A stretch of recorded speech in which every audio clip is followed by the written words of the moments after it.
Hi, I'm Raymond Feist. Really happy to be here in Australia. One of my favorite places to visit, and in mighty Melbourne town, here to answer your questions. It would probably be Joe Rowling or Dan Brown because I would make buckets of money.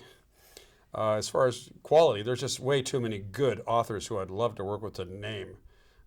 Just a lot of really good writers out there. We talk to people all the time. It's been going on for 30 years with me. Look how long it took Lord of the Rings to go from a book to a film, 50 years. We're just waiting for the right offer and the right circumstance, and then we'll say yes. Well, I read a lot of classics, things I read when I was young. I also like biography and history. I don't read much fiction anymore. I get a little tired of it by the end of my workday.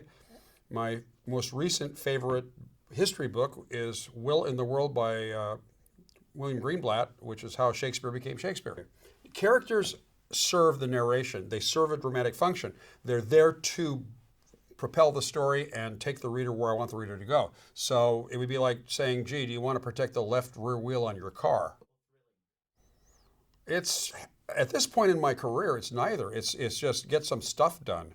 I've never had a problem starting. I've heard this about other writers who they're terrified of the blank page, but to me, it's just jump in and get it done.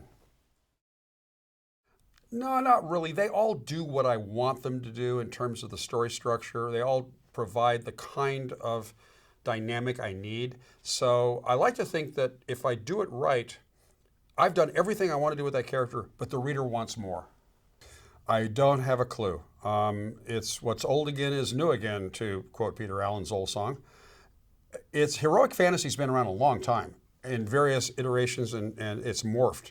But there's always that heart of adventure, risk, reward, heroism. And I think that's just something people like. And so I'm not sure whether the next go round is going to be more dark fantasy or more neo-pulp fantasy or more quasi-Tolkien fantasy. I really don't know. But I think it's always going to be around in some form or another.